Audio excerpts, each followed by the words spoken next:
الحمد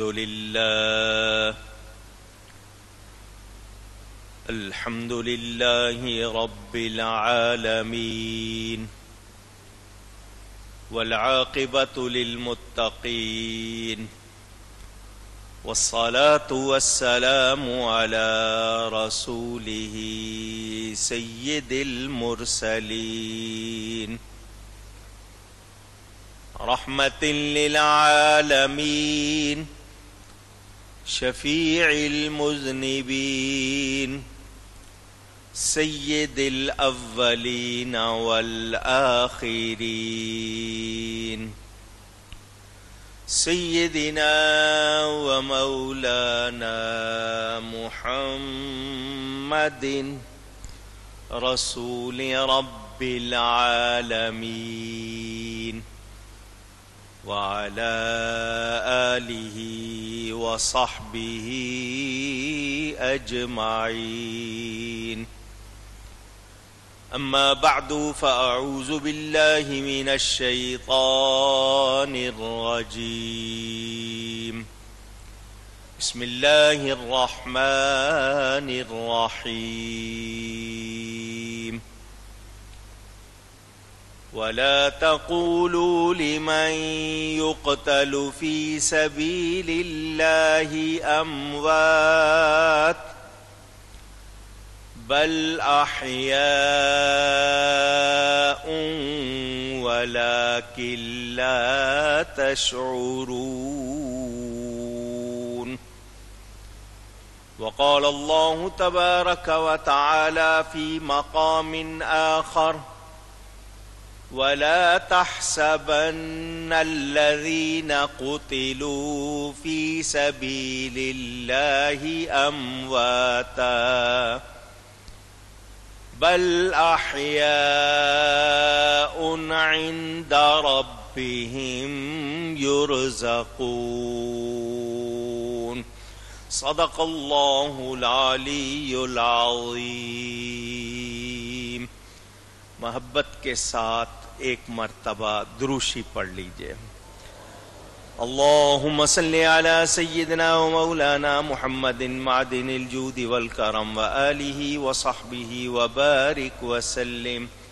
الصلاة والسلام علیک یا رسول اللہ، الصلاة والسلام علیک یا حبیب اللہ، الصلاة والسلام علیک یا رحمة للعالمین وعلى آلک واصحابک یا شفیع المذنبین۔ حمد و صلات کے بعد قرآن کریم کے دو مقامات سے دو آیتیں آپ کے سامنے تلاوت کرنے کا شرف حاصل کیا ہے۔ ان کا ترجمہ مختصراً کچھ تفسیری فائدے اور پھر انشاءاللہ واقعہ کربلا آپ کے سامنے بیان کروں گا۔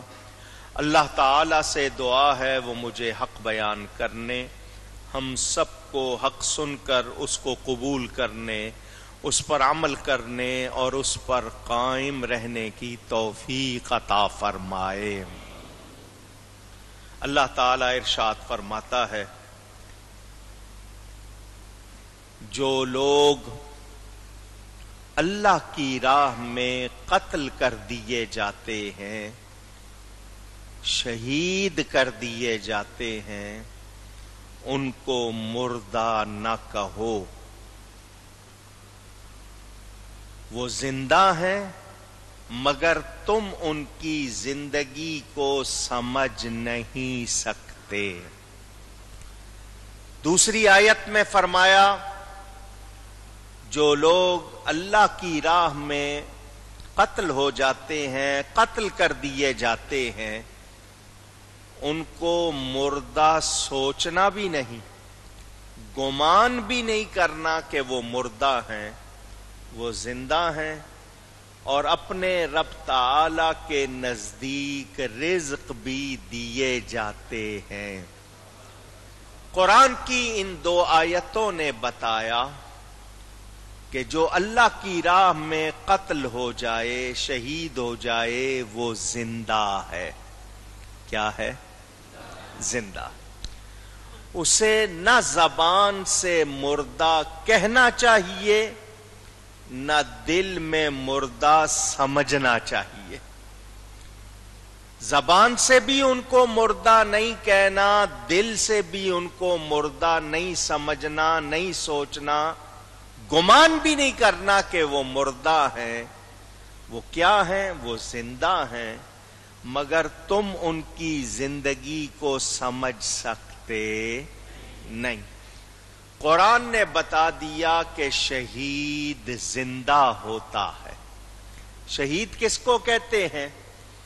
لغت میں اگر آپ شہید کے معنی دیکھیں گے تو اس کے معنی ہے گواہ۔ ایک معنی میں ہر مومن شہید ہے، وہ کلمہ شہادت پڑھتا ہے۔ شہادت کے معنی گواہی، تو وہ اللہ کی گواہی دیتا ہے، تو اس معنی میں تمام مومنین جتنے بھی ہیں وہ سب شہید ہیں۔ لیکن اس کو خاص طور پر شہید اس لیے کہتے ہیں کہ وہ اللہ کی راہ میں اپنی جان دے کر گواہی دیتا ہے، اور اس شہادت کا درجہ بہت اعلیٰ ہے، اونچا ہے، بالا ہے۔ اس حوالے سے تفصیل آپ اکثر سنتے رہتے ہیں۔ اتنی بات اور کہوں گا کہ جب کلمہ پڑھنے والا شہید زندہ ہے تو جس کا کلمہ پڑھ رہے ہیں اس نبی کی حیات میں کیا شبہ ہو سکتا ہے؟ شہید کی بیوہ اس کی بیوی عدت گزار کے نکاح کر سکتی ہے، مگر نبی کی بیوی کسی سے نکاح نہیں کر سکتی۔ لوگ کہتے ہیں اس لیے نہیں کر سکتی کہ وہ مومنوں کی ماں ہے۔ قرآن نے ان کو وَأَزْوَاجُهُ أُمَّهَاتُهُمْ کہ نبی کی بیویاں مومنوں کی مائیں ہیں، اس لیے کہا ہے، تو اس لیے نکاح نہیں ہو سکتا۔ تو سنو، وہ جسمانی مائیں نہیں ہیں، وہ روحانی مائیں ہیں۔ اگر یہ کہا جائے کہ نہیں وہ مائیں کہا ہے تو روحانی ماؤں سے بھی نکاح نہیں ہو سکتا، تو پھر روحانی بیٹیوں سے کیسے ہوگا؟ کیونکہ ساری امت کی پھر خواتین نبی کی روحانی بیٹیاں ہوں گی۔ تو مسئلہ یہ نہیں ہے کہ وہ مائیں ہیں اس لیے نکاح نہیں ہو سکتا، نکاح اس لیے نہیں ہو سکتا کہ میرا نبی زندہ ہے، میرا نبی زندہ ہے۔ حضور صلی اللہ علیہ وسلم کی حیات میں جو شبہ کرتا ہے وہ مومن نہیں۔ ان کا کلمہ پڑھنے والا شہید جس کی رگیں کٹ گئیں، خون بہہ گیا، جان نکل گئی، اللہ فرماتا ہے مردہ نہ کہو۔ نہیں کہنا تو دور کی بات، سوچنا بھی نہیں کہ وہ مردہ ہے۔ اللہ فرما رہا ہے وہ زندہ ہیں۔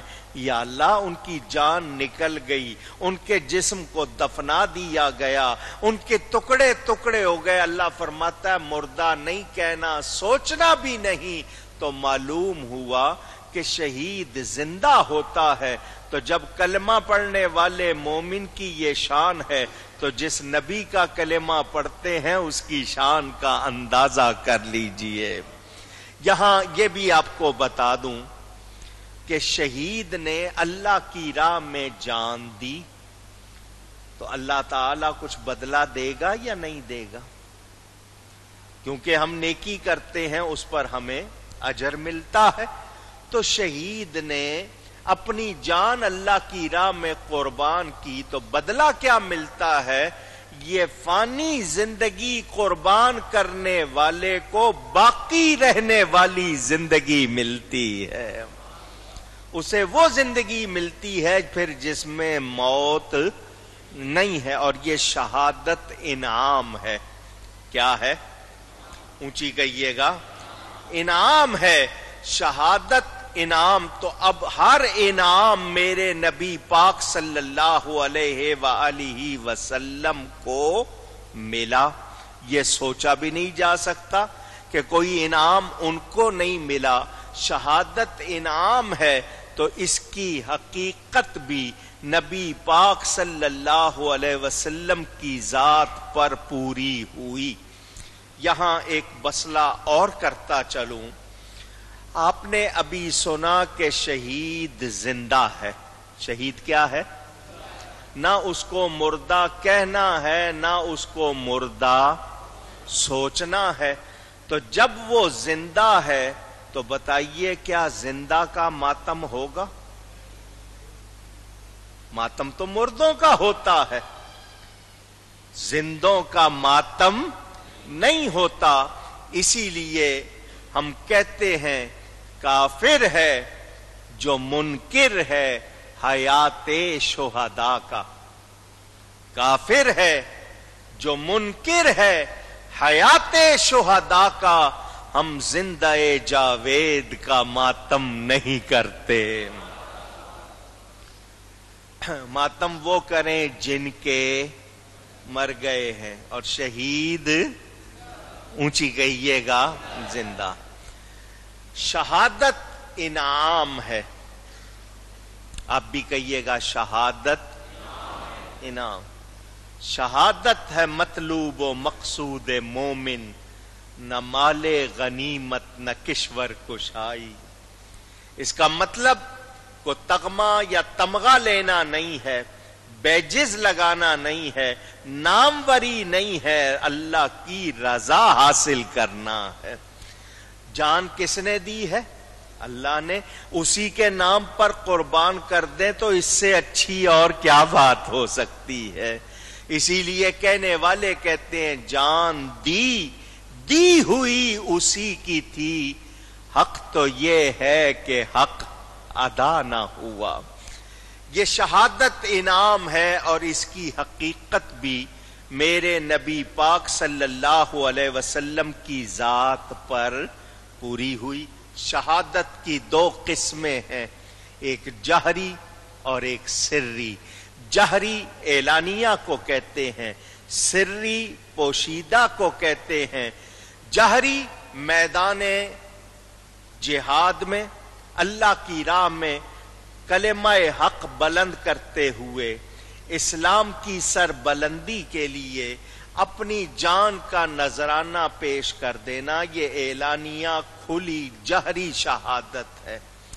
کسی نے زہر دے دیا، سانپ نے ڈس لیا، نہر میں نہاتے ہوئے، سمندر میں نہاتے ہوئے ڈوب گیا، دیوار گر گئی، اس کے نیچے آ کر مر گیا، یہ سری شہادت میں آتا ہے، چھپی ہوئی شہادت میں۔ ان دونوں کی حقیقت میرے آقا کی ذات پر پوری ہوئی۔ چنانچہ احادیث میں ہے حضور صلی اللہ علیہ وسلم کی دعوت کی خیبر میں ایک عورت نے جس کا نام تھا زینب، یہودی عورت تھی، اس نے گوشت پکایا اور گوشت میں زہر ملا دیا۔ بکری کا گوشت پکایا، اس میں زہر ملا دیا کہ نبی پاک صلی اللہ علیہ وسلم اگر اللہ کے سچے نبی ہیں تو ان پر زہر اثر نہیں کرے گا، اور اگر یہ سچے نبی نہیں ہیں تو میں ان سے لوگوں کی جان چھڑوا دوں گی۔ یہ تھی اس کی نیت۔ اس نے کھانا پکایا، نبی پاک صلی اللہ علیہ وسلم تشریف لے گئے۔ حضور صلی اللہ علیہ وسلم کے ساتھ ایک صحابی حضرت بشر رضی اللہ تعالی عنہ بھی گئے۔ دسترخوان بچھ گیا، کھانا لگ گیا، حضور صلی اللہ علیہ وسلم نے ایک لقمہ کھا لیا، ایک لقمہ بنا ہوا پکا ہوا گوشت کھا لیا۔ صحابی کھانا شروع کر چکے تھے۔ جب نبی پاک صلی اللہ علیہ وسلم دوسرا لقمہ لینے لگے، بھنے ہوئے گوشت میں سے آواز آئی، یا رسول اللہ۔ گوشت گواہی دے رہا ہے کہ آپ اللہ کے رسول، وہ گوشت جو پک چکا ہے، بھن چکا ہے، یا رسول اللہ مجھے نہ کھائیے، مجھ میں زہر ملا ہوا ہے۔ حضور صلی اللہ علیہ وسلم نے اس کو بتا دیا، تو جاننا چاہتی ہے کہ میں اللہ کا رسول ہوں یا نہیں؟ تو بھنا ہوا گوشت گواہی دے رہا ہے میں اللہ کا رسول ہوں۔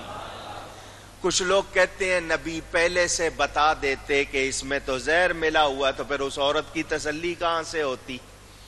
اس کو کیسے معلوم ہوتا؟ حضور نے اسی کے لیے گوشت سے گواہی دلوا دی۔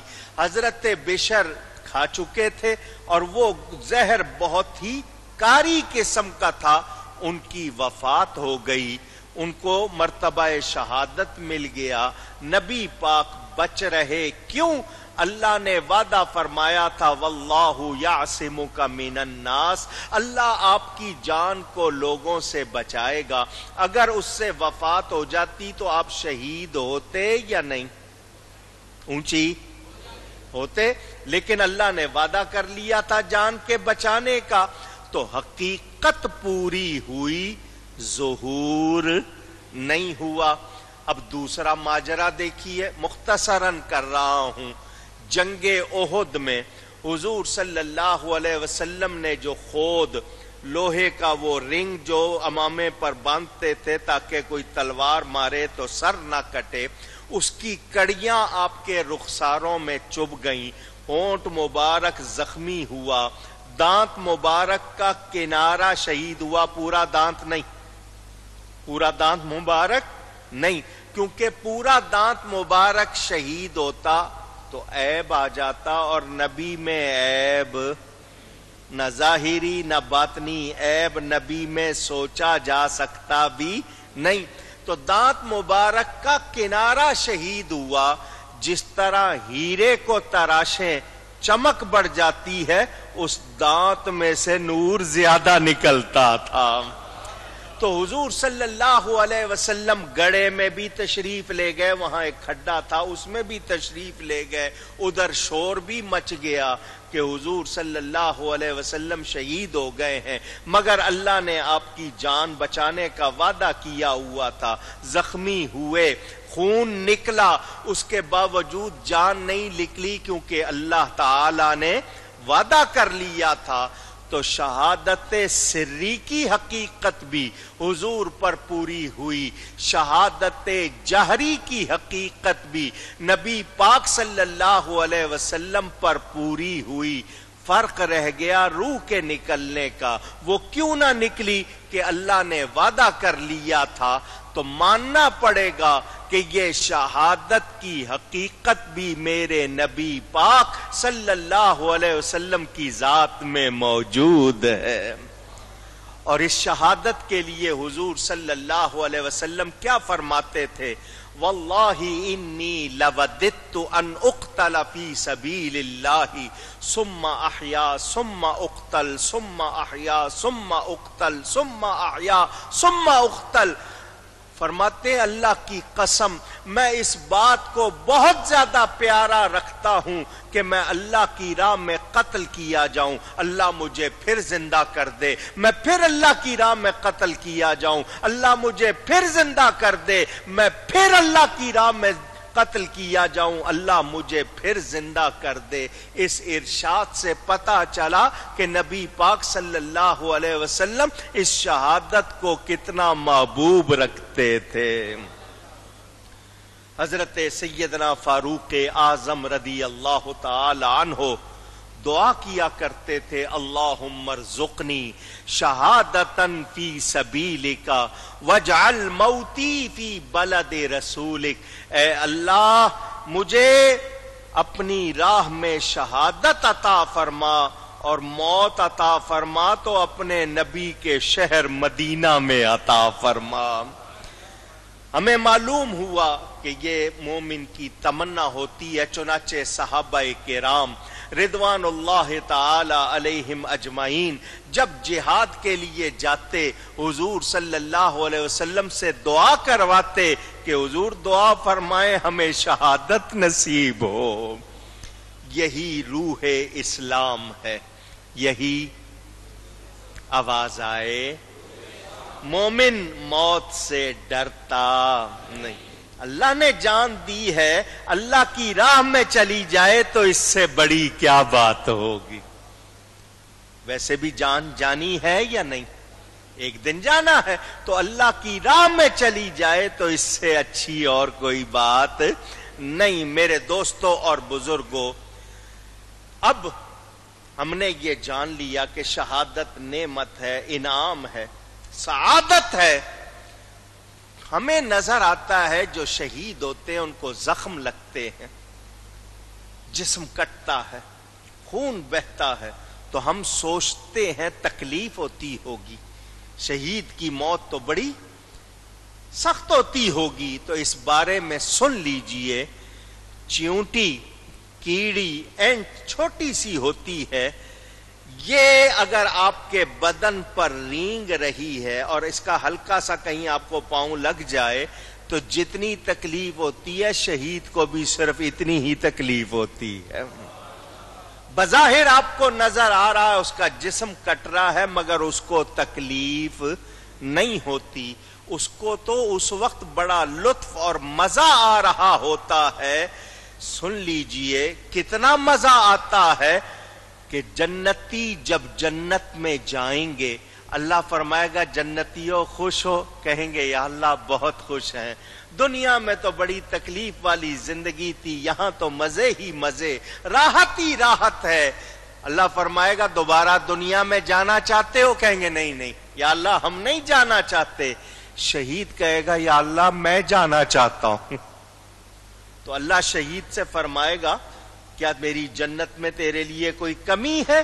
تو وہ کہے گا مولا تیری جنت میں ہر نعمت ہے, مگر جو مزہ تیری راہ میں سر کٹاتے ہوئے آیا تھا وہ تیری جنت میں نہیں ہے. اس سے آپ اندازہ کریں کہ شہید کو اس وقت کتنا لطف و مزہ آتا ہے. چنانچہ حدیث شریف میں آتا ہے الشہید لا یجد الم القتل, شہید کو ہرگز قتل کی تکلیف نہیں پہنچتی. آپ دیکھ رہے ہیں اس کا جسم کٹ رہا ہے, اس کو تکلیف کیوں نہیں ہوتی؟ اس لیے کہ شہید کو بوقت شہادت اس کے خون کا قطرہ زمین پر گرنے سے پہلے جنت میں اس کا ٹھکانہ دکھایا جاتا ہے. تو وہ اپنا وہ ٹھکانہ دیکھنے میں اتنا محو ہوتا ہے, گم ہوتا ہے کہ اس کو تکلیف کا احساس. میں آپ کو سمجھا دیتا ہوں, تھوڑا سا آسان کر دیتا ہوں. آج کل میڈیکل سائنس میں آپریشن مشہور لفظ ہو گیا ہے. باڈی آپریٹ کرتے ہیں, کہیں کوئی چیز نکالنی ہو آپ کے جسم کو کاٹتے ہیں, اس چیر پھاڑ کا نام آپریشن رکھا ہوا ہے. سرجری ہوتی ہے تو اس سرجری سے پہلے آپ کو انستھیزیا, کلوروفارم ایسی دوا دی جاتی ہے جس سے آپ پر غنودگی طاری ہو جاتی ہے, آپ ہوش میں رہتے نہیں. آپ ہوش میں نہیں ہیں, وہ جسم کاٹ رہا ہے, آپ کو پتا چل رہا ہے نہیں, کوئی تکلیف کا احساس بھی نہیں. تو کلوروفارم کا نشہ اتنا ہو کہ جسم کٹنے کا پتہ نہ چلے, تو جسے اللہ کی محبت کا نشہ ہو جائے, جسے نبی پاک سے ملنے کا نشہ ہو جائے, جسے جنت کی راحت کا نشہ ہو جائے, اس کو بھی کوئی تکلیف نہیں ہوتی. اسی لیے اقبال فرماتے ہیں کس نہ داند جز شہیدی نقطہ را, کو بخوں خود خریدی نقطہ را. اگر یہ شہادت کی بات کو سمجھنا ہے نا تو سننے سے سمجھ نہیں آئے گا, اس کو جب اختیار کرو گے تمہیں وہ مزہ خود بخود آ جائے گا. ساحل سے کیا اندازہ ہوگا طوفان میں کیا ہے. میرے دوستوں اور بزرگوں, جسے یہ لطف حاصل نہیں وہ کیا جانے.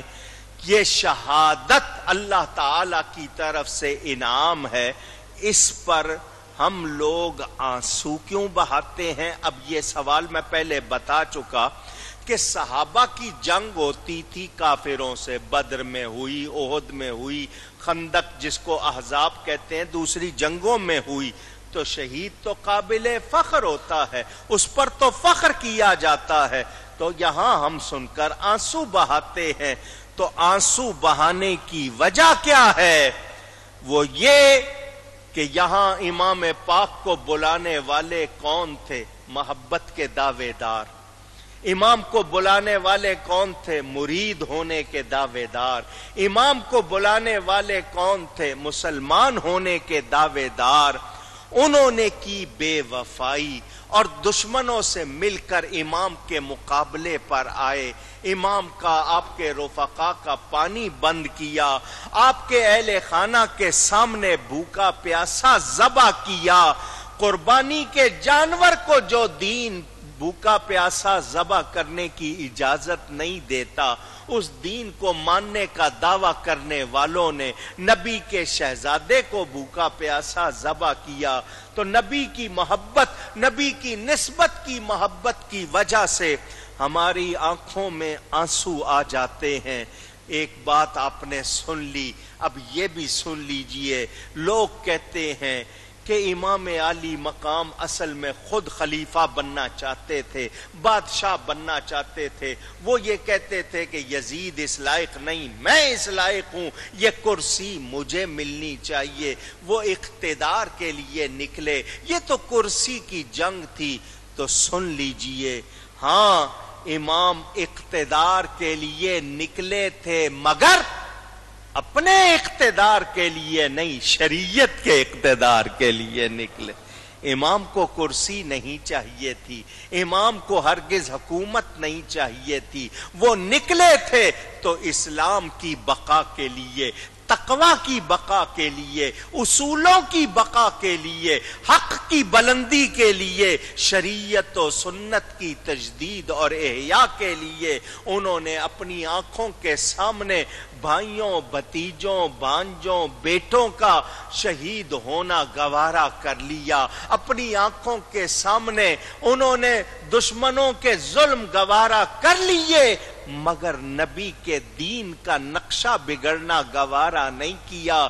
امام نے ثابت کر دیا، اگر میری نسبت نبی سے سب سے قریبی ہے، میرا رشتہ نبی سے سب سے بہتر ہے، تو میرا کردار بھی اس دین کے لیے سب سے بہتر ہوگا۔ میں سب کچھ قربان کر دوں گا، مگر وہ پرچم جو نانا نے اونچا کیا ہے اس کو نیچا نہیں ہونے دوں گا۔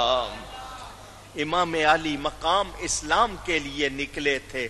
ذرا دھیان سے میری بات سن لیجئے، تاکہ وہ لوگ جو کہتے ہیں کرسی کی، امام کو اپنے اقتدار کی کوئی ضرورت نہیں تھی۔ اگر اقتدار چاہیے ہوتا وہ مدینہ نہ چھوڑتے، وہ مکہ نہ چھوڑتے، مدینے والے آپ کا ساتھ دیتے، آپ اپنی خلافت کا، اپنی حکومت کا اعلان کرتے۔ امام نے ایسا نہیں کیا، اور جو میدان جنگ میں جاتا ہے عورتوں بچوں کو ساتھ لے کر نہیں جاتا۔ امام علی مقام کی ایک ایک بات گواہی دیتی ہے، ان کے پیش نظر دنیا نہیں تھی، ان کو دنیا کی کوئی لالچ نہیں تھی۔ وہ نکلے تھے تو تقوی کی بقا کے لیے، اصولوں کی بقا کے لیے۔ اگر نظام بگڑ جائے تو کیا امن رہ سکتا؟ اونچی، نظام بگڑ جائے تو معاشرہ درست رہ سکتا ہے؟ نہیں۔ امام وہ تھے جو نبی پاک صلی اللہ علیہ وسلم کے شہزادے نواسے، حضور نے خود ان کو اپنا بیٹا، اپنا پھول فرمایا۔ حضور صلی اللہ علیہ وسلم نے ان کے لیے جو ارشادات فرمائے حدیث کی کتابوں میں موجود ہیں۔ امام اگر اس وقت کسی سستی کا، لچک کا یا مفاہمت اور مصالحت کا کردار پیش کرتے، وقت گزر جاتا، مگر آنے والی نسلیں یہی کہتی کہ ضرورت کے وقت بات بدل لینی چاہیے، موقف بدل لینا چاہیے۔ جب نبی کے نواسے نے بدل لیا، ہم کیوں نہ بدلیں؟ ہم کوئی ان سے زیادہ ہیں؟ تو امام نے آنے والی نسلوں کو بتا دیا اگر میرا رتبہ بڑا ہے، میری نسبت سب سے اونچی ہے تو میرا کردار بھی اونچا ہوگا، میں جان تو دے دوں گا، نبی کا نظام نہیں بگڑنے دوں گا۔ ان کے پیش نظر اتنا بڑا مقصد تھا، آج ان کو سلام کرنے کی بجائے، ان کا احسان ماننے کی بجائے بحث ہو رہی ہے کہ وہ کرسی کے لیے نکلے تھے، بحث ہو رہی ہے کہ وہ اپنی حکومت چاہتے تھے۔ یہ ایسی باتیں کرنے والے امام کا تو کچھ نہیں بگاڑتے، اپنے آپ کو تباہ کرتے ہیں۔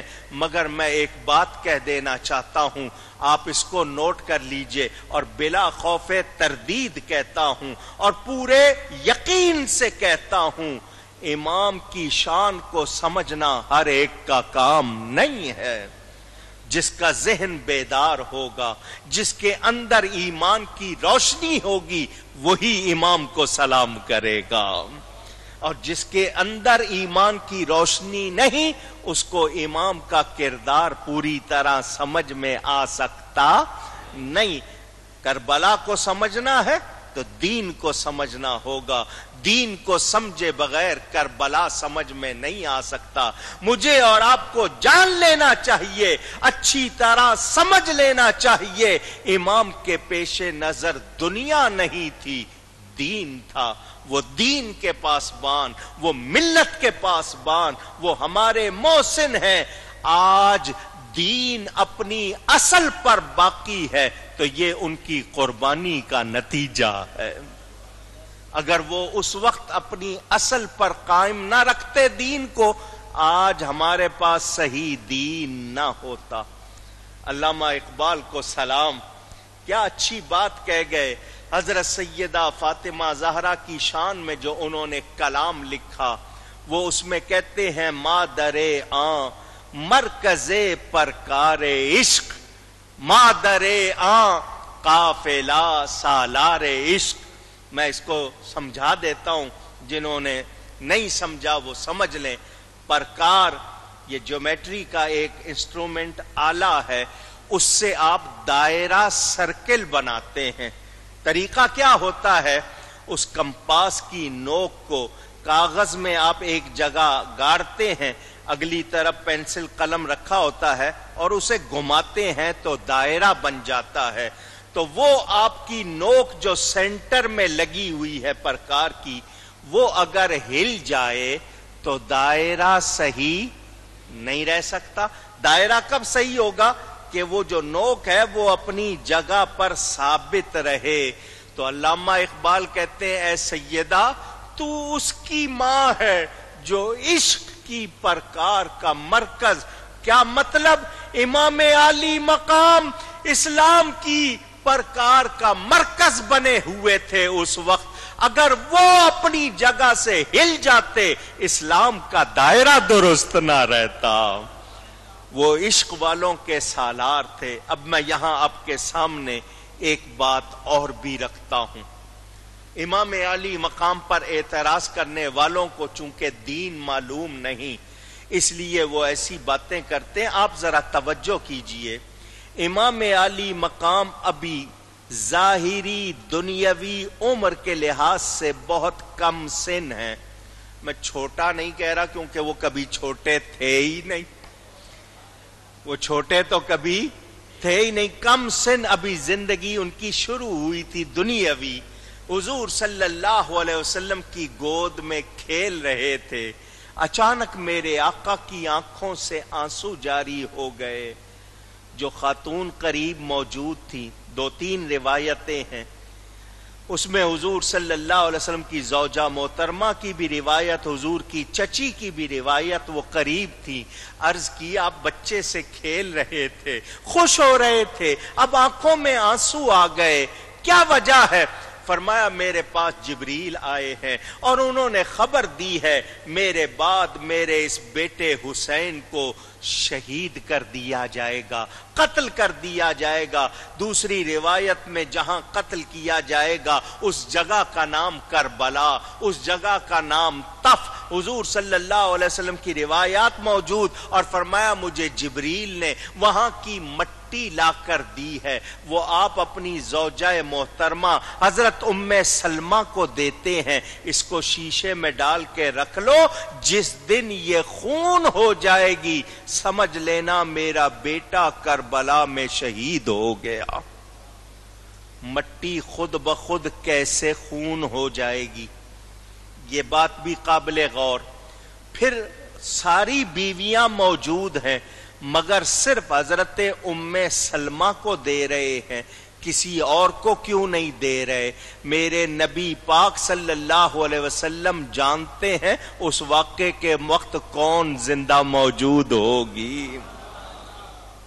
اندازہ کیجئے، حضور صلی اللہ علیہ وسلم خبر دے رہے ہیں، یہ خبر حضرت سیدہ فاطمہ زہرا نے سنی، حضرت مولا کائنات سیدنا علی نے سنی، گھر والوں نے سنی، ازواج مطہرات نے سنی، پھر حضرت امام حسن کو بھی ملی، امام حسین کو بھی یہ خبر ملی، مگر کسی کتاب میں نہیں دیکھا کہ نبی پاک نے دعا کی ہو یا اللہ یہ حسین میرا بڑا پیارا ہے، میں اس کو چومتا ہوں، سونگتا ہوں، کندھوں پر بٹھاتا ہوں، میں سجدے میں جاؤں یہ میری پشت پر بیٹھ جائے تو میں سجدہ لمبا کر دیتا ہوں، کہیں یہ گرے اس کو تکلیف نہ ہو، مولا اس پر کربلا میں تکلیف نہ آئے۔ ماں کی محبت کتنی ہوتی ہے، حضرت سیدہ نے یہ دعا نہیں کی، حضرت علی نے یہ دعا نہیں کی، باپ ہے، خود امام حسن دعا نہیں کرتے، امام حسین دعا نہیں کرتے کہ کربلا میں جو تکلیف آنی ہے وہ نہ آئے۔ ہاں کتابوں میں کیا ملتا ہے، سب یہ دعا کرتے ہیں مولا جب وہ وقت آئے حسین کو صبر عطا کرنا۔ تو سب جانتے تھے کہ یہ کربلا میں جو کچھ ہوگا وہ امتحان ہوگا۔ کیا ہوگا؟ اونچی کہیے، امتحان۔ اور امتحان سے کون بھاگتا ہے؟ جس نے تیاری نہ کی ہو، جس نے وقت ضائع کیا ہو، جس نے پڑھائی نہ کی ہو، محنت نہ کی ہو، اور جس نے تیاری کی ہو وہ چاہتا ہے کہ جلد امتحان ہو، میری قابلیت دوسروں پہ ظاہر ہو، مجھے انعام و اعزاز ملے اور میری قابلیت کا لوگوں کو پتہ چلے۔ امام عالی مقام کا امتحان ہو رہا ہے اور وہ اگر اس سے بھاگیں یا کسی کمزوری کا مظاہرہ کرے تو یہ مزے کی بات نہیں ہے۔ اللہ تعالی امتحان کرتا ہے، ہر ایک کا امتحان اس کی قابلیت اور صلاحیت کے مطابق ہوتا ہے، یہ ہر ایک کا درجہ الگ ہے، سب کا امتحان ایک جیسا نہیں ہوتا۔ کسی کا امتحان بھوک کی تکلیف سے، پیاس کی تکلیف سے، کسی کا امتحان اس کو خوف میں ڈال کر، کسی کا امتحان اس کے مال کا نقصان کر کے، کسی کا امتحان اس کی جان کو خطرے میں ڈال کر، کسی کا امتحان اس کو جو نعمتیں ملی ہیں وہ لے کر یا بچے ملے ہیں وہ لے کر ہوتا ہے۔ یہ امتحان کے وہ شعبے ہیں جو قرآن میں بیان ہوئے ہیں۔ اللہ فرماتا ہے وَبَشِّرِ الصَّابِرِينَ، اور خوشخبری ہے صبر کرنے والوں کے لیے۔ کیوں کہ صبر کرنا کیا مطلب؟ کہ اللہ کی رضا پر راضی رہنا، زبان پر کلمہ شکایت نہ لانا اور اس کے لیے شور نہ بچانا، بلکہ یہ کہنا کہ جو اللہ کی رضا ہے وہی ہماری رضا۔ تو خوشخبری ہے صبر والوں کے لیے۔ ایک وہ وقت تھا کہ حضرت ابراہیم علیہ السلام جن کا لقب ہے خلیل اللہ، خلیل گہرے پیارے دوست کو کہتے ہیں، وہ اپنے بیٹے کو بلا کے کہتے ہیں میں نے خواب دیکھا ہے، میں تجھے ذبح کرتا ہوں، اب تو دیکھ تیری رائے رضا کیا ہے۔ بیٹا کہتا ہے کر دیجئے جو آپ کو حکم ہوا ہے، انشاءاللہ اللہ نے چاہا تو آپ مجھے صابروں میں سے پائیں گے۔ خلیل اللہ کا بیٹا تو یہ کہے کہ آپ مجھے صابروں میں سے پائیں گے، اور حبیب اللہ کا بیٹا کسی کمزوری کا مظاہرہ کرے۔ امام عالی مقام نے گویا کیا فرمایا، مولا تو سب کا امتحان کرتا ہے، کسی کا امتحان کرتا ہے بھوک اور پیاس کی تکلیف سے، کسی کا امتحان کرتا ہے اس کو خوف میں ڈال کر، کسی کا امتحان کرتا ہے اس کے مال کو لے کر، کسی کا امتحان لیتا ہے اس کی جان کو خطرے میں ڈال کر، کسی کا امتحان کرتا ہے اس کو اس کے بچوں کو لے کر مولا میرے امتحان میں یہ سب کچھ رکھ دے۔ جب خلیل اللہ کے بیٹے کا امتحان ہوا تھا وہ 3 دن کے بھوکے پیاسے نہیں تھے، ان کے آنکھوں کے سامنے ان کے گھر کے افراد کسی مشکل میں نہیں تھے، ان کی آنکھوں کے سامنے بھرے ہوئے خیمے خالی نہیں ہوئے تھے، بھائی بیٹے بھتیجے بھانجے آنکھوں کے سامنے خاک و خون میں نہیں تڑپائے گئے تھے، ان کی عورتوں کے قیدی ہونے کا غم بھی ان کو نہیں تھا، مگر وہ نبی اللہ تھے۔ تقابل نہیں کر رہا، صرف بات پیش کر رہا ہوں، ہرگز کوئی تقابل نہیں کر رہا۔ مولا میرے امتحان میں سب کچھ رکھ دے۔ خلیل اللہ کے بیٹے نے بھی کہا تھا مجھے صابروں میں سے پائیں گے، مولا میری زبان پر کلمہ شکایت نہیں آئے گا، میں سب کچھ گوارا کر لوں گا، اور جب میں زخمی کر کے چور چور کر کے زخموں سے گرایا جاؤں گا تب بھی یہی کہوں گا، مولا جو تیری رضا ہے وہ میری رضا ہے۔ امام علی مقام نے کربلا میں ثابت کر دیا کہ میں حبیب اللہ کا بیٹا ہوں، میری گھٹی لعاب رسول ہے، میں مظہر شجاعت رسول ہوں، میں ہرگز کسی کمزوری کا مظاہرہ نہیں کروں گا۔ امام علی مقام کی اس شہادت کی خبر تو نبی پاک نے اس واقعے سے تقریباً 55 برس پہلے ہی دے دی تھی۔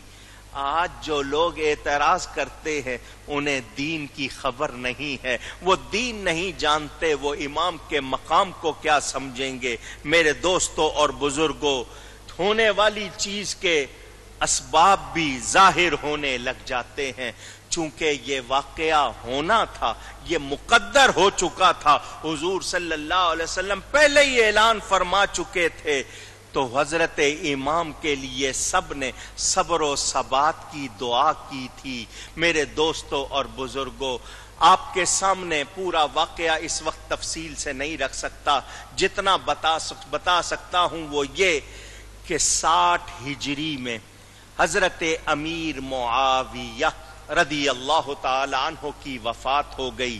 دمشق جو ملک شام سیریا کا اس وقت بھی مشہور شہر جس کو انگلش والے ڈماسکس کہتے ہیں، وہاں ان کی وفات ہوئی۔ وہ اپنی زندگی میں ہی اپنے بیٹے یزید کو ولی عہد مقرر کر گئے تھے۔ یہ ان کا ایک سیاسی فیصلہ تھا، ہم ان کے بارے میں کوئی بدگمانی نہیں رکھتے، وہ صحابی رسول ہیں، اور جس سے اللہ راضی ہم اس سے ناراض ہونے کا کوئی حق رکھتے نہیں۔ وہ صحابی رسول ہے، ہم ان پر کوئی اعتراض نہیں کر سکتے۔ انہوں نے اپنے بیٹے کو کیوں مقرر کیا، اس بارے میں تفصیل پڑھنی ہو میرے والد صاحب قبلہ کی کتاب امام پاک اور یزید پلید پڑھ لیجئے گا۔ امام علی مقام سیدنا حسین رضی اللہ تعالی عنہ نواسہ رسول ہے، ان کی ماں جنت کی عورتوں کی سردار ہے، ان کے بابا علی تمام ولیوں کے سردار ہیں، ان کے نانا نبی تمام نبیوں کے سردار ہیں۔ دوسری طرف یزید کے پاس صرف ایک ہی بات ہے کہ وہ صحابی کا بیٹا ہے، صرف ایک ہی بات ہے، وہ صحابی کا بیٹا۔ تو صرف صحابی کا بیٹا ہونا اس کے لیے کب عزت کی بات ہوتی؟ جب وہ اپنے باپ کے طریقے پر ہوتا، شریعت کا پابند ہوتا، تقوی والا ہوتا، ورنہ نوح علیہ السلام کے بیٹے کے بارے میں کیا کہو گے؟ نوح علیہ السلام کا بیٹا خراب ہو گیا تو کیا نوح علیہ السلام پر اعتراض ہوگا؟ نہیں۔ اسی طرح یزید اگر خراب ہوا تو حضرت امیر معاویہ پر کوئی اعتراض نہیں ہو سکتا۔ اس یزید کی ماں عیسائی عورت تھی جس کا نام میسون تھا، اور وہ کلیبی بجدال یا بجدل کلیبی کی بیٹی عیسائی خاتون تھی۔ یہ 26 ہجری میں پیدا ہوا۔ جو لوگ آج کہنا چاہتے ہیں کہ یزید بھی صحابی تھا، انہیں لفظ صحابی کے معنی بھی معلوم نہیں۔ صحابی کس کو کہتے ہیں جس نے دنیا کی زندگی میں ایمان والا ہو کر نبی کی صحبت اختیار کی ہو، نبی کو دیکھا ہو، ملاقات کی ہو، صحبت سے بنا ہے، تو یزید تو پیدا ہی 15 سال کے بعد ہوا، وہ کدھر سے صحابی ہو گیا؟ تو جو لوگ ایسی بات کرتے ہیں انہیں لفظ صحابی کے معنی بھی معلوم نہیں۔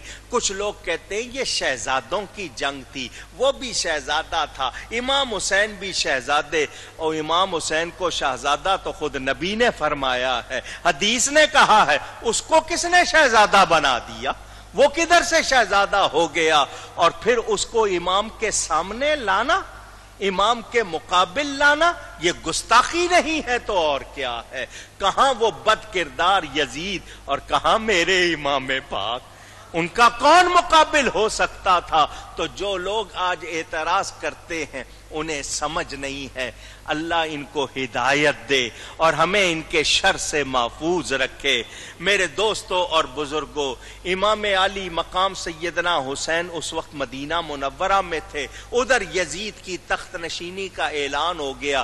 یزید کو امیر معاویہ یہ بتا کر گئے تھے کہ تیرے مقابلے پر حجاز اور عراق والے نواسہ رسول کو لا سکتے ہیں، ان کا ادب کرنا، ان کا خیال کرنا، مگر یہ بدمست ہوا، دین کو بھی بھول گیا، دین کے اصولوں کو بھول گیا، پینے پلانے والا تھا، شکار کھیلنے والا تھا، موسیقی سننے والا تھا، نمازیں چھوڑنے والا تھا، بد کردار تھا، اس کو کچھ یاد نہیں رہا۔ اس نے اقتدار پر بیٹھتے ہی کتنے محرمات یعنی حرام چیزوں کو حلال کر دیا تھا۔ اس کے دور میں بہنوں نے بھائیوں سے نکاح کرنے شروع کر دیے تھے، معاذ اللہ ثم معاذ اللہ، کتابوں میں روایتیں ہیں، اللہ کی پناہ۔ چنانچہ حضرت حنظلہ جو صحابی ہیں، ان کے بیٹے عبداللہ جو صحابی کے بیٹے ہیں، ان کا بیان موجود ہے، یزید نے ایسے کام کیے کہ ہم کو یہ ڈر ہو گیا کہ آسمان سے پانی کی بجائے کہیں پتھر نہ برس پڑے۔ اس سے اندازہ کر لیں کہ اس کے کتنے برے برے کام تھے۔ اس نے امام علی مقام سے بھی بیعت چاہی، امام مدینہ چھوڑ کر مکہ آ گئے۔ ومن دخلہ کان آمنا، جو مکہ میں آ گیا امن میں آ گیا۔ مکہ میں جانور کو نہیں مارنے کی اجازت، تو کسی سے لڑنے کی کہاں گنجائش؟ تو امام کا مدینہ چھوڑ کر مکہ آنا کیا یہ نہیں بتاتا کہ امام لڑائی نہیں چاہتے تھے، امام فساد نہیں چاہتے تھے؟ لیکن کوفہ والوں نے جو اپنے آپ کو شیعان علی کہتے تھے، کیا کہتے تھے؟ کہ ہم حضرت علی کی پارٹی، شیعہ کے معنی پارٹی، وہ معنی کرتے ہیں محب کے، لور کے، چاہنے والے، کہ ہم حضرت علی کے چاہنے والے ہیں۔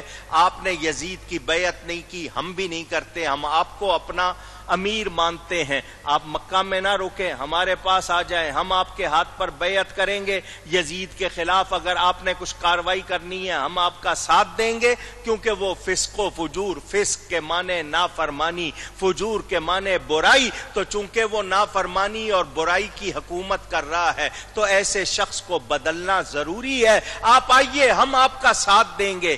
امام کے پاس پہلے خط آئے، پھر وفد آئے، اتنی زیادہ، ہمارے مطابق 150 خط آیا، شیعہ کتابوں کے مطابق 12,000 خط آئے اس زمانے میں، جبکہ پیدل سفر ہوتا تھا یا اونٹ گھوڑوں پر۔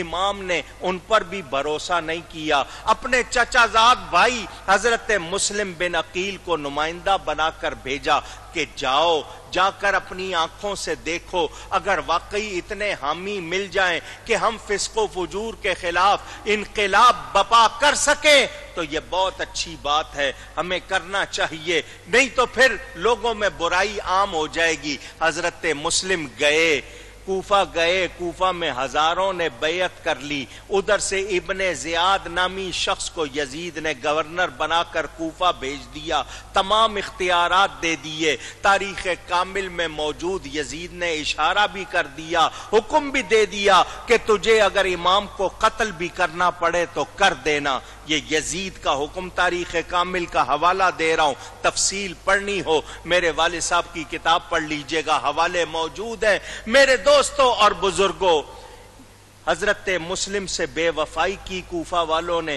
ابن زیاد نے حضرت مسلم کو قتل کر دیا، شہید کر دیا۔ وہ لوگ جو محبت کے دعوے دار تھے، جنہوں نے بڑی بڑی قسمیں اٹھا کر بیعت کی تھی، بڑے شوق سے دعوت دے کر بلایا تھا، اسلام کے لیے کلمہ حق بلند کرنے کے لیے اپنے آپ کو پیش کیا تھا، مال بھی دیں گے، جان بھی دیں گے، سب بے وفا ہو گئے۔ امام کے ساتھ بے وفائی کرنے والے کون تھے؟ اونچی گئی ہے، وہی جنہوں نے بلایا تھا، جنہوں نے محبت کے دعوے کیے تھے، جو اپنے آپ کو شیعان علی کہتے تھے، انہوں نے ہی یہ سب کچھ کیا۔ امام بھیج چکے تھے اپنے بھائی مسلم کو، انہوں نے وہاں سے خط لکھ دیا کہ 18,000 افراد نے بیعت کر لی ہے، لوگوں میں بڑی عقیدت محبت ہے، آپ ضرور آئیے۔ ادھر خط لے کر قاصد امام کی طرف مکہ آ رہا ہے، ادھر پیچھے ابن زیاد نے حضرت مسلم کو قتل کر دیا، لوگوں کو اپنے ساتھ ملا لیا، لوگ رشوتیں لے کر، مال لے کر، جائیدادیں لے کر حکومت کے ساتھ ہو گئے۔ امام کو خط ملا، جس دن حضرت مسلم کو کوفہ میں شہید کیا گیا، امام عالی مقام اسی دن مکہ مکرمہ سے روانہ ہوئے۔ آپ کے ساتھ ٹوٹل 82 افراد تھے۔ کتنے؟ 82۔ 2 آپ کی بیویاں آپ کے ساتھ تھیں، حضرت سیدہ شہر بانو اور رباب۔ 2 بہنیں آپ کے ساتھ تھیں، حضرت سیدہ زینب اور حضرت ام کلثوم۔ 1 بیٹی آپ کے ساتھ تھی، سکینہ نام تھا، عام طور پر سکینہ کہا جاتا ہے، سکینہ کہوں گا لوگوں کو نیا لگے گا نام ان کا سکینہ تھا، پکارا سکینہ جاتا ہے۔ امام کی دوسری بیٹی جس کا نام آپ نے اپنی والدہ کے نام پر فاطمہ صغرا رکھا تھا، وہ مدینہ منورہ میں رہتی تھی، امام حسن کے بیٹے سے بیائی ہوئی تھی۔ ان کو اس وقت ناسازی طبیعت کی وجہ سے امام چھوڑ گئے تھے کہ تمہیں بعد میں بلا لوں گا، لیکن وہ آپ کے ساتھ اس سفر میں نہیں تھی۔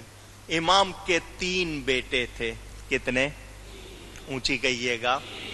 آپ نے تینوں کا نام علی رکھا تھا، تینوں بیٹوں کا نام علی رکھا تھا، پہچان کے لیے بڑے کو علی اکبر، منجلے درمیانے کو مڈل ون کو علی اوسط، اور جو کم سن تھے ان میں پھر وہی لفظ آتا ہے چھوٹے کا کہنے پڑتا ہے اردو میں، وہ نہیں، جو کم سن تھے وہ علی اصغر۔ یہ جو علی اوسط ہے منجلے، ان کا لقب ہے زین العابدین۔ زین العابدین کا مطلب عبادت کرنے والوں کی زینت۔ یہ روزانہ بلا ناغا 1000 نفل پڑھا کرتے تھے، اس لیے ان کا لقب ہے زین العابدین۔ اور آج ہم ان سے محبت کا دعویٰ کریں اور ہم نماز ہی نہ پڑھیں، ہمیں سوچنا چاہیے۔ امام کے 4 بھتیجے آپ کے ساتھ تھے، امام حسن کے بیٹے، ان کے نام ذرا توجہ سے سنیے گا۔ 1 بھتیجے کا نام قاسم بن حسن، دوسرے کا نام عبداللہ بن حسن، تیسرے کا نام ابو بکر بن حسن، چوتھے کا نام عمر بن حسن رضی اللہ تعالی عنہم۔ بھتیجے ہیں امام حسن کے بیٹے، 1 بیٹے کا نام ابو بکر، 1 بیٹے کا نام عمر۔ یہ کیا بتا رہا ہے؟ دوستوں کے نام پر ہی بچوں کے نام رکھے جاتے ہیں، دشمنوں کے نام پر نہیں رکھے جاتے۔ یہ نام بتا رہے ہیں کہ ان کے درمیان کتنی محبت تھی۔ امام کے ساتھ 5 بھائی تھے۔ کتنے؟ حضرت علی کرم اللہ تعالی وجہ الکریم نے حضرت سیدہ فاطمہ زہرا کی وفات کے بعد 9 شادیاں اور کی تھی۔ کتنی؟ 30 اولادیں تھیں ان کی۔ کتنی؟ 17 بیٹے اور 13 بیٹیاں۔ لیکن باپ کی طرف سے وہ بھائی، اب ان کے نام سن لیجئے، حضرت عباس بن علی، محمد بن علی، جعفر بن علی، عمر بن علی، عثمان بن علی رضی اللہ عنہ۔ آپ نے سن لیا، حضرت علی کے بچوں کے نام بھی صحابہ کے نام پر، امام حسن کے بچوں کے نام بھی صحابہ کے نام پر۔ کتنا بڑا پیغام ہے۔ یہ لڑنے والے آج ہیں، ان کے درمیان محبت ہی محبت تھی۔ صحابہ اور اہل بیت میں کوئی جنگ نہیں تھی، کوئی لڑائی نہیں تھی، یہ بھی آپ کو میں نے بتانا تھا۔ آپ کے ساتھ آپ کے چچا زاد بھائی بھی تھے، حضرت عقیل کے فرزند جو حضرت علی کے بھائی حضرت عقیل، ان کی اولاد، ان میں سے عبداللہ، عبد الرحمن اور جعفر بن عقیل رضی اللہ عنہم کے نام۔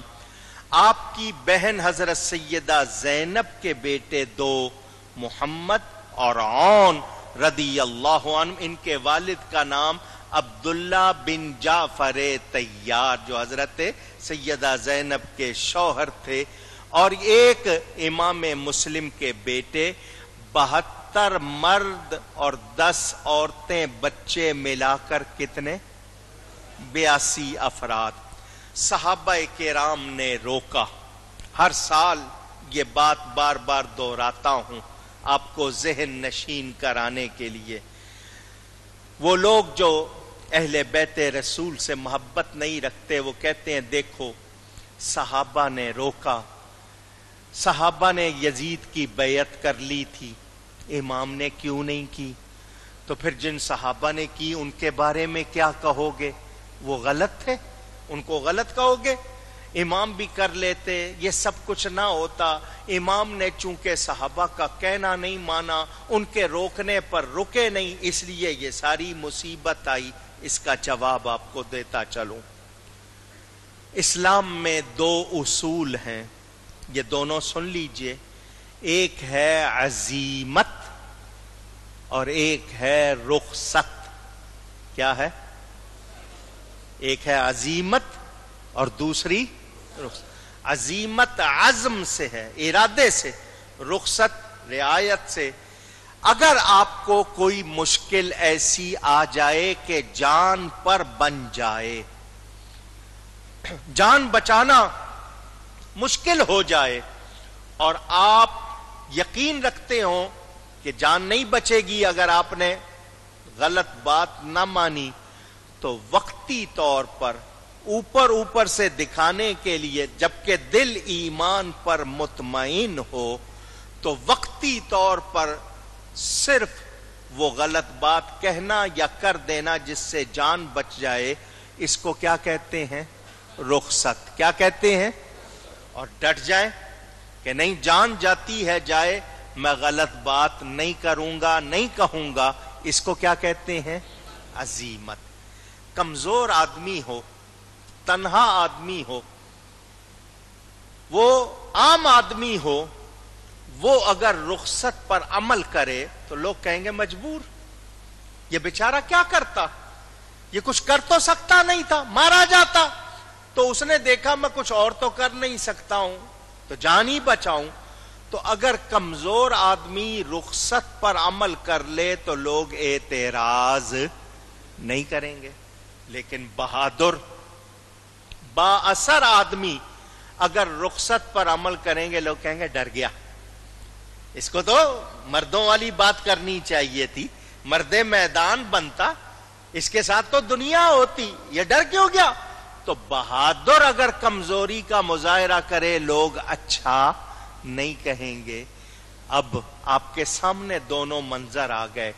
وہ صحابہ جنہوں نے بیعت کر کے جان بچا لی، انہوں نے رخصت پر عمل کیا۔ وہ کمزور تھے، کم تھے۔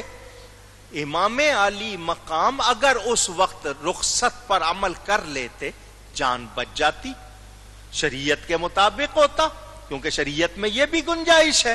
مگر آنے والی نسلیں یہ کہتی کہ جب نواسہ رسول نے برداشت کر لیا تو آج ہم کیوں شور کریں، ہم کیوں نہ اپنی جان بچائے؟ تو پھر بتائیے برائی کو ہمیشہ کے لیے راہ مل جاتی یا نہیں مل جاتی؟ لوگ کہتے ہیں جب نواسہ رسول نے کر لیا تو ہم ان سے کوئی بڑے تو نہیں ہیں، ہم ان کے کوئی برابر تو نہیں ہیں، ہم کیوں نہ کریں؟ تو امام کا رخصت پر عمل کرنا پوری ملت کے لیے دلیل بن جاتا۔ لوگ امام کو مثال بنا کر کہتے کہ جب انہوں نے کر لیا ہم کیوں نہ کریں، ایک راہ کھل جاتی۔ امام نے بتا دیا میں شجاعت رسول کا مظہر ہوں، کیونکہ سیدہ فاطمہ زہرا اپنے دونوں بچوں کو لے کر نبی پاک صلی اللہ علیہ وسلم کے سامنے آئی تھی۔ حضور اپنے ان بچوں کو کچھ دیجئے، اپنے ان بچوں کو اونچی کہیے، مجھے سب سے کہلوانا ہے، سیدہ کا عقیدہ ہے نبی دیتے ہیں، حضور کچھ دیجئے۔ تو حضور نے کیا کیا؟ یہ نہیں کہ کوئی کھانے پینے کی چیز اٹھا کے دے دی، نہیں، فرمایا حسن کو اپنا علم دیا، حسین کو اپنی شجاعت دی۔ یہ حسی اور معنوی کا فرق اگر آپ کو آتا ہو، آپ سمجھتے ہو کہ یہ وہ نہیں ہے کہ چیز اٹھا کے تھما دی، یہ کس طرح دی جا رہی ہے اور کیا چیز دی جا رہی ہے، اسی کو ذرا سمجھ لیں تو کتنے مسئلے سمجھ میں آ جاتے ہیں۔ ہمیں تو اتنا سمجھ میں آ گیا، رب تعالی نے نبی کو مالک و مختار بنا دیا، جس کو چاہے جو چاہے جیسا چاہے جب چاہے عطا فرما دیں۔ بات واضح ہو گئی۔ حضور نے فرمایا حسن کو میں نے اپنا حلم دیا، نرمی دی، حسین کو میں نے اپنی شجاعت دی۔ تو نبی کی شجاعت کا عالم آپ سنتے ہیں نا، جب ابو طالب کے پاس مکہ کے سب قبیلے جمع ہو کر آ گئے تھے، اپنے بھتیجے کو سمجھا لو، ہمارے خداؤں کو برا کہتا ہے، ہم سے برداشت نہیں ہوتا، یہ بادشاہ بننا چاہتا ہے، ہم بنانے کو تیار، اس کو مال چاہیے، ہمارے پاس جتنا زیور ہے اس کو دے دیتے ہیں۔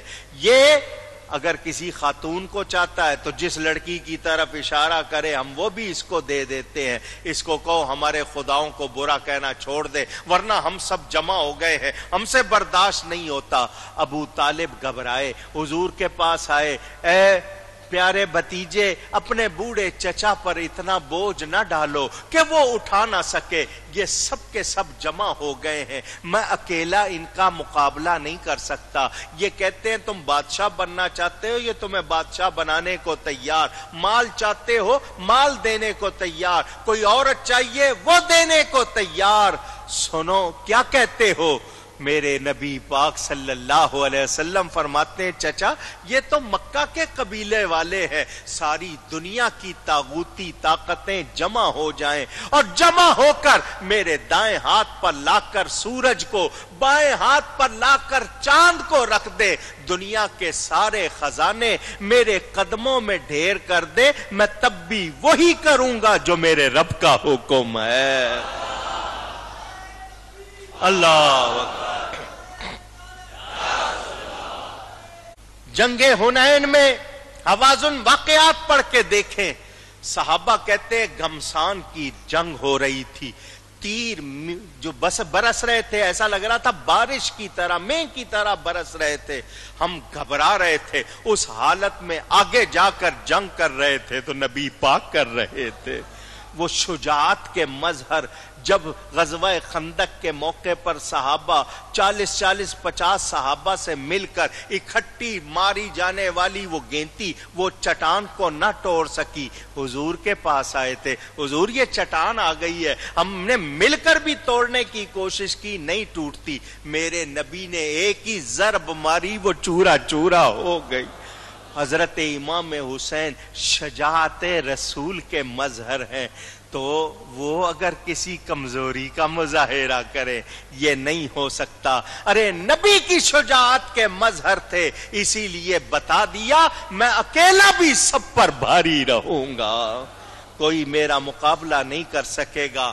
ہاں یزید چاہتا تھا کہ امام سے بیعت لے لے، امام نے اس کے ہاتھ میں ہاتھ نہیں دیا، یزید نے سر کٹوا دیا، مگر یزید کے دربار میں بھی امام کا سر گیا تو جھکا ہوا نہیں گیا، نیزے کی نوک پر سر بلند گیا ہے۔ اس کے پاس بھی اٹھا ہوا گیا، جھکا ہوا نہیں گیا۔ میرے دوستوں اور بزرگوں، امام علی مقام کے بارے میں یہ کہنا کہ انہوں نے صحابہ کا کہنا کیوں نہیں مانا، اس لیے کہ امام حسب نسب میں، اپنے رتبے میں، فضیلت میں اعلیٰ تھے۔ انہوں نے دکھا دیا مجھ جیسا بہادر شیر خدا کا بیٹا اور کمزوری کا مظاہرہ کرے یہ نہیں ہوگا۔ میں نے اگر کمزوری کی تو امت کے لیے مثال بن جائے گی، میں آنے والی نسلوں کو سبق دوں گا کہ میرا رتبہ بڑا ہے تو میرا کردار بھی دیکھ لو وہ بھی بڑا ہے۔ میرے دوستوں اور بزرگوں، آپ نے جان لیا اگر امام اس وقت رخصت پر عمل کرتے، آج ماؤں کے لال اپنی جان دیتے؟ بولیے۔ امام حسن بھی ہیں، حضور صلی اللہ علیہ وسلم کی دیگر اولاد کی آپ اس طرح یاد مناتے ہیں جس طرح امام حسین کی مناتے؟ پوچھی نہیں۔ تو دیکھیں، میں نے آپ سے پہلے کہا تھا شہادت کی حقیقت حضور کی ذات پر پوری ہوئی تو حضور نے فرمایا حسن حسین دنیا میں میرے دو پھول ہیں، دنیا میں میرے اونچی پھول میں کس کا کمال ہوتا ہے، کس کا جمال ہوتا ہے؟ جڑ کا، اصل کا۔ حضور فرماتے ہیں یہ میرے دو پھول ہیں، نبی پاک ہوئے جڑ، نبی سے نکلی شاخ سیدہ فاطمہ، اس کو لگے یہ دو پھول، ان میں خوشبو کس کی ہے، ان میں حسن کس کا ہے، ان میں جمال کس کا ہے، ان میں کمال کس کا ہے؟ نبی کا ہے۔ تو جس کو حضور فرمائیں یہ میرا مظہر ہے، میرے جمال کا بھی، میرے کمال کا بھی مظہر ہے، تو اس میں کمزوری نہیں ہو سکتی۔ امام چونکہ شجاعت رسول کے مظہر تھے تو امام نے اسی کردار کا مظاہرہ کیا۔ حضرت امام حسن پر سری شہادت کی حقیقت پوری ہوئی، انہیں زہر دیا گیا۔ امام حسین کی شہادت کا ذکر زیادہ کیوں ہوتا ہے کہ یہ نبی کی شہادت کا ظہور ہے، ان پر شہادت جہری کا ظہور ہوا۔ صحابہ کرام کے روکنے والے ایک بات اور سن لیں جو یہ دلیل پیش کرتے ہیں صحابہ نے روکا، دھیان سے سن لو اور یاد کر لو۔ مجھے ایک کتاب دکھاؤ، ایک مستند کتاب جس میں یہ لکھا ہو کہ کسی صحابی نے کہا ہو امام آپ غلط کر رہے ہیں، کسی ایک نے کہا ہو۔ سب نے یہی کہا امام ہم کوفے والوں پر بھروسہ کر سکتے، کوفے والے بھروسے کے لائق نہیں۔ اس لیے وہ ان کا مقصد، ہم نہیں چاہتے ہیں کہ آپ کوفہ جائیں کیونکہ کوفہ والے بھروسے کے لائق نہیں۔ امام اپنے بھائی کو بھیج کر اتمام حجت کر چکے تھے۔ کل قیامت کے دن اگر یہ سوال ہوتا کہ جب تمہیں اتنے لوگ مل گئے تھے کہ تم فسق و فجور کے خلاف آواز بلند کر سکتے تھے تو تم نے کیوں نہیں کی، تو امام کیا جواب دیتے؟ امام ہم سے زیادہ دین کو جاننے والے، ہم سب سے زیادہ دین کو جاننے والے تھے، انہوں نے جو کیا دین کے مطابق کیا۔ فرزدق شاعر، عرب کا مشہور شاعر، راستے میں ملا، اس نے بھی آپ کو کہا کدھر جا رہے ہیں آپ نے فرمایا کوفہ، مجھے وہاں سے دعوت آئی ہے۔ اس نے کہا ان کے دل آپ کے ساتھ ہیں، تلواریں بنو امیہ کے ساتھ ہیں۔ کیا مطلب کہ وہ دوغلے لوگ ہیں، بھروسے کے لائق نہیں۔ حضرت سیدہ زینب کے شوہر عبداللہ بن جعفر طیار مکہ کے گورنر کے پاس گئے، امان نامہ لکھوایا اور راستے میں آ کر حضرت امام کو ملے، بھائی آپ نہ جاؤ، مجھے ڈر ہے، میں کوفے والوں سے بہت گھبراتا ہوں، کہیں ایسا نہ ہو کہ ہاں ہم آپ کو کھو دے، آپ سے ہم محروم ہو جائیں، آپ نہ جاؤ۔ آپ نے فرمایا بھائی اب میں نکل چکا ہوں، میں واپس نہیں آؤں گا۔ اس نے کہا جی میں یہ امان نامہ لکھوا کے لایا ہوں کہ مکہ میں آپ کی حفاظت ہوگی، کوئی خطرہ نہیں ہوگا۔ فرمایا نہیں، میں ارادہ کر چکا ہوں۔ بہنوئی تھے، انہوں نے واسطہ دیا، میں آپ کو اللہ کا واسطہ دیتا ہوں، سب آپ کو روک رہے ہیں، پھر آپ کیوں جا رہے ہیں؟ امام نے کہا بھائی تو نے مجھے اللہ کا واسطہ دیا ہے تو میں تجھے بتاتا ہوں، مجھے نانا جان رسول اللہ صلی اللہ علیہ وسلم کی خواب میں زیارت ہوئی ہے، نانا جان نے مجھ سے ایک وعدہ لیا، ایک وعدہ لیا ہے، میں نے ان سے وعدہ کیا ہے میں اس کو ضرور پورا کروں گا خواہ کچھ بھی ہو جائے۔ حضرت عبداللہ بن جعفر نے کہا وہ وعدہ کیا ہے؟ فرمایا تم نے اللہ کا واسطہ دیا تھا، میں نے تمہیں اتنا بتا دیا، اب باقی بات نہیں بتاؤں گا یہاں تک کہ میں اللہ سے جا ملوں گا۔ دل یہی کہتا ہے نانا جان نے یہی وعدہ لیا ہوگا، بیٹا جو قدم شریعت کے لیے اٹھایا ہے، اسلام کی سر بلندی کے لیے اٹھایا ہے، اسے واپس نہ کرنا، آگے بڑھنا، تمہاری اس قربانی کو رہتی دنیا تک یاد رکھا جائے گا۔ نانا جان نے ضرور دین کے لیے وعدہ لیا تھا۔ امام علی مقام چلتے رہے، ادھر ابن زیاد کو پتا تھا کہ مسلم خط لکھ چکے ہیں، امام نہیں رکیں گے، خط ملتے ہی روانہ ہو جائیں گے۔ انہوں نے تمام راستوں پر پہرے لگوا دیے، لوگوں کو مقرر کر دیا کہ وہ راستوں پر بیٹھ جائیں، اور کسی طرف سے بھی اگر امام کے آنے کی کوئی خبر ملے یا کچھ پتا چلے تو وہ راستے سے ہی امام کو روک لیں اور وہیں آپ پر قابو پا لیں۔ میرے دوستوں اور بزرگوں، امام چلتے جا رہے ہیں، مقام ہاجر ایک جگہ ہے راستے میں آئی، وہاں سے آپ نے اپنے ایک ساتھی قیس بن مسہر السیداوی، کیونکہ امام کے ساتھ 50 کے قریب مرید اور دوست احباب تھے، ان میں سے ایک کو امام نے خط دے کر کوفہ والوں کی طرف بھیجا کہ جاؤ کوفہ والوں کو بتا دو کہ میں چل پڑا ہوں، راستے میں ہوں، پہنچ رہا ہوں، وہ اپنے وعدے پر قائم رہیں۔ راستے میں اس شخص کو ہر کے سپاہیوں نے پکڑ لیا، ہر کے پاس لے گئے، اس کے پاس سے خط نکلا، ہر نے کہا تم یہ خط لوگوں تک نہیں پہنچا سکتے، ہاں اگر تم اس وقت یہ اعلان کرو کہ تم نواسہ رسول کو چھوڑ چکے ہو اور ان سے علیحدگی کا اعلان کرو، ان کے بارے میں غلط باتیں کرو تو تمہیں چھوڑ دیں گے۔ ان کو جب کھڑا کیا گیا تو کہا تو یہ گیا تھا کہ امام کو برا بھلا کہو، انہوں نے ہر کو برا کہا، یزید کو برا کہا، وہ کیسے برداشت کرتا؟ امام کے اس ساتھی کو بھی قتل کر دیا گیا۔ راستوں کی ناکہ بندی ہوئی ہے، امام ابھی راستے میں ہی ہیں، آپ کو حضرت مسلم بن عقیل کی شہادت کی خبر ملی، آپ نے استرجاع انا للہ وَإِنَّا إِلَيْهِ رَاجِعُونَ، اس کو کلمہ استرجاع کہتے ہیں، یہ پڑھا اور حیران ہوئے، ابھی تو خط آیا کہ 18,000 نے بیعت کر لی ہے، تانتا بدا ہوا ہے، اور اب ہم یہ سن رہے ہیں کہ ان کو قتل کر دیا گیا، یہ کیسی بات ہے؟ کوفہ سے 4 آدمی آئے، انہوں نے بھی حالات بتائے کہ لوگ بڑی بڑی رشوتیں لے کر حکمرانوں سے مل چکے ہیں، اور اب وہی لوگ تلواریں اٹھا کر آپ کے مقابلے پر آ رہے ہیں، بہت بڑا لشکر آپ کے مقابلے کے لیے تیار کیا جا رہا ہے۔ امام نے ساتھیوں سے مشورہ کیا،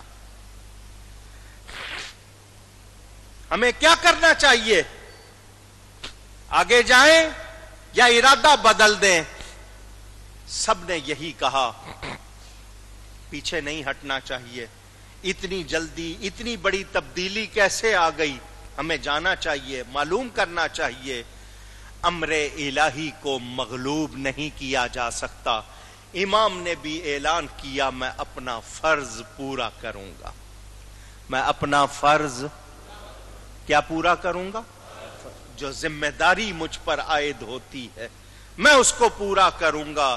اسی مقصد کو زندہ یادگار کربلا سمجھو، حسین ابن علی کی زندگی کا مدعا سمجھو۔ وہ لوگ جو آج زبانیں کھول کر اپنے منہ پھاڑ کر باتیں کرتے ہیں، ان کو سوچنا چاہیے امام کے پیش نظر اپنی جان ہوتی وہ واپس لوٹ جاتے، ان کے پیش نظر دنیا ہوتی وہ سودا کر لیتے، مگر امام نے قربانی دی۔ کیوں؟ ان کے پیش نظر دنیا نہیں تھی، دین تھا۔ یاد رہے راہ خدا میں عظمت اسلام کے لیے ہم بھی کریں وہی جو کیا ہے حسین نے، تب بات بنے گی۔ آج صرف زبانی جمع خرچ ہے، مقصد کو بھلا دیا، چند رسمیں شرعی یا غیر شرعی پوری کی جاتی ہے، کہیں مجلس ہو گئی، کہیں سبیل لگ گئی، کہیں جلوس نکل گئے، کہیں مہندیاں ہو گئی۔ کیا یہی امام کی قربانی اسی کے لیے تھی؟ ہم یہی کر سکتے ہیں؟ اس پیغام کو ہمیں یاد رکھنا ہے کہ امام تقوی کی بقا چاہتے تھے۔ آج ہماری زندگی تقوی سے خالی ہے، فتووں کے کھیل ہو رہے ہیں، تو کیا یہی مقصد تھا امام کا؟ نہیں، امام دین کے لیے نکلے تھے، دین کی سربلندی کے لیے نکلے تھے۔ راستے میں حر بن یزید ریاحی 1000 مسلح جوان لے کر امام کی گرفتاری کے لیے آیا۔ امام سے آ کر ملا، مجھے بھیجا گیا ہے آپ کو گرفتار کرنے کے لیے۔ آپ نے پوچھا ہمارا جرم؟ اس نے کہا مجھے یہ بتایا گیا کہ آپ نے بادشاہ وقت کے خلاف بغاوت کی ہے۔ فرمایا بغاوت تو اس کو کہتے ہیں کسی کو امیر مان لیا جائے اور پھر اس کے خلاف بات کی جائے تو بغاوت ہوتی ہے۔ ہم نے تو یزید کی بیعت ہی نہیں کی، پھر بغاوت کیسی؟ میں تو مدینہ سے مکہ آ گیا تھا، مجھے کوفہ والوں نے بلایا ہے، ان کی دعوت پر جا رہا ہوں۔ امام نے کہا کوفے والوں کے خط لاؤ۔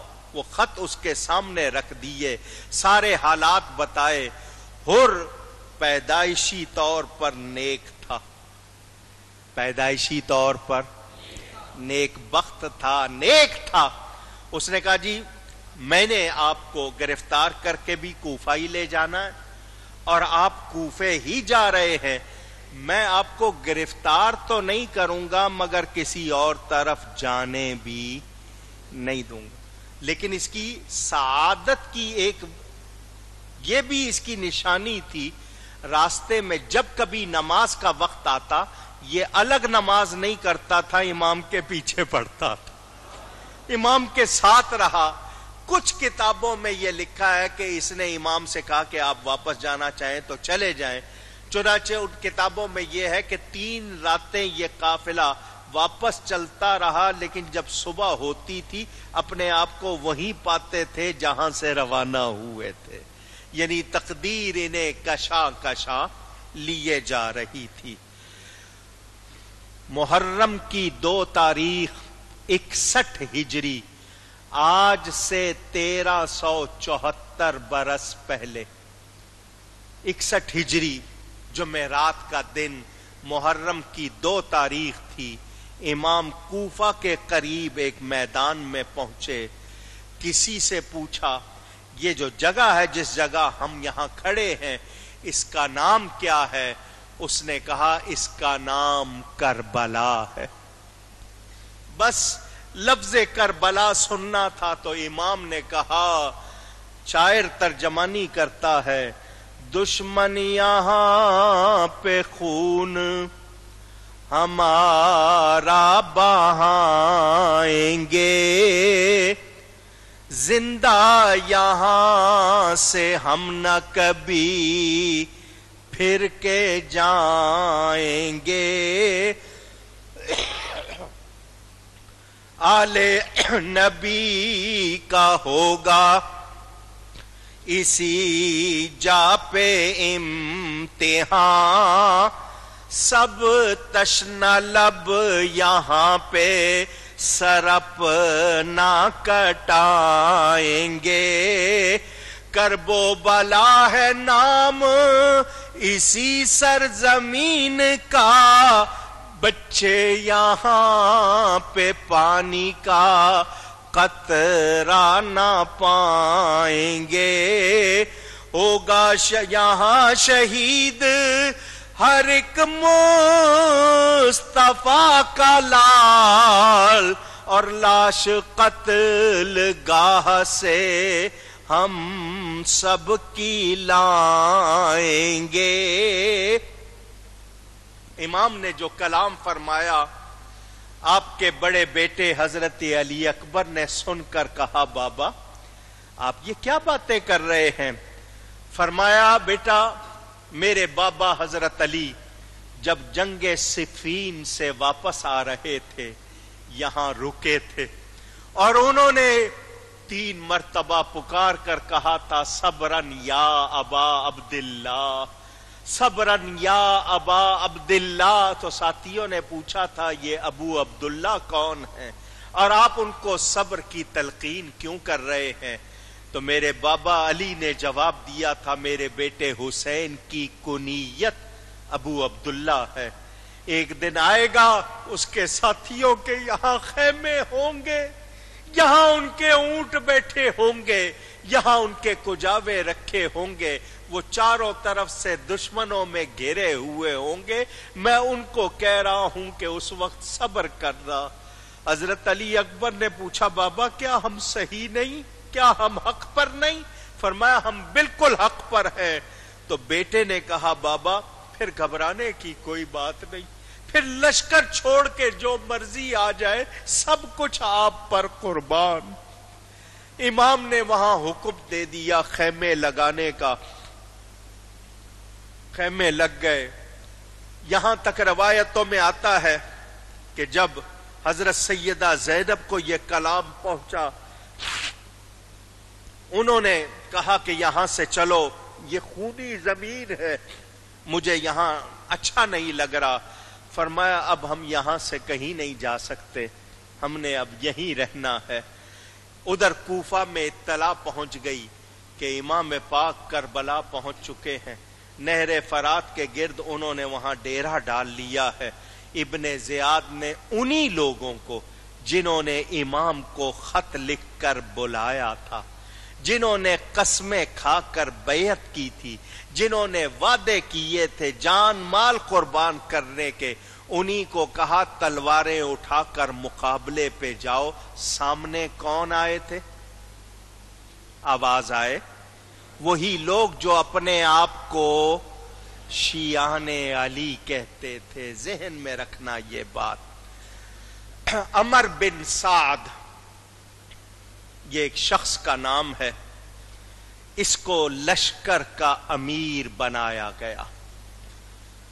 اس کے باپ حضرت سعد بن ابی وقاص ان 10 صحابیوں میں سے ہیں جن کو جنت کی خوشخبری ملی، مگر یہ بیٹا دنیا کے لالچ میں اندھا ہو گیا، برباد ہو گیا۔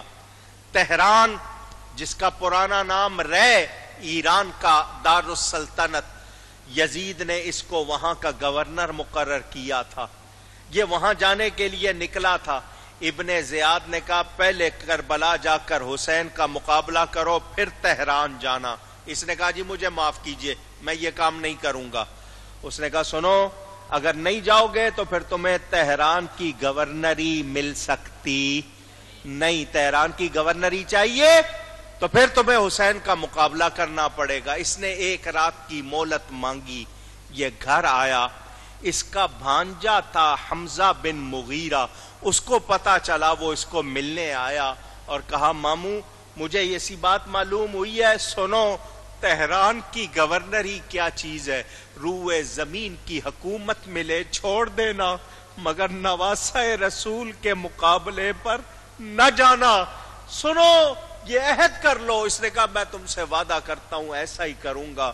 یہ سو گیا، صبح ساری رات یہ کہتا رہا کہ رے کی حکومت تو مجھے بہت پیاری ہے، میں پھر قتل حسین کروں مذموم ہو جاؤں برباد ہو جاؤں۔ قتل حسین کی سزا وہ آگ ہے جو بے حجاب ہے، اور رے کی حکومت میں تو مزے ہی مزے۔ یہ ساری رات اسی طرح پریشان سوتا جاگتا سوچتا رہا۔ صبح اٹھا اور جا کر کہا کہ جی میں فرزند رسول کے مقابلے پر نہیں جاؤں گا۔ ابن زیاد نے کہا پھر رہ کی گورنری بھی نہیں ملے گی، اپائنٹمنٹ لیٹر، وہ تقرر نامہ واپس کرو۔ اس نے کہا وہ نہیں دوں گا۔ اس نے کہا پھر جانا پڑے گا۔ یہ بدبخت اپنے اس وعدے کو بھی بھول گیا، دنیا کی خاطر اس نے ہاں کر دی۔ لالچ بری بلا ہے، کہیے گا۔ سب کہتے ہیں، سب مانتے ہیں، سب یہی کہتے ہیں لالچ نہ کرو، لالچ والے کو کچھ نہیں ملتا۔ میرے نبی پاک صلی اللہ علیہ وسلم کا ارشاد مسلم شریف میں حدیث، اتقوا الشح فإن الشح أهلك من كان قبلكم حملهم على أن سفكوا دماءهم واستحلوا محارمهم۔ یہ ہرس، طمع، لالچ سے بچو، اس نے پہلوں کو بھی ہلاک کیا۔ یہ جو خون ریزی، قتل و غارت، اس کا سبب بھی یہی ہے، اور یہی لالچ حرام کو حلال اور حلال کو حرام بنانے والی بھی یہی ہے۔ لالچ والے کو پھر کچھ نظر نہیں آتا، اس کو حق سچ نظر نہیں آتا۔ غرض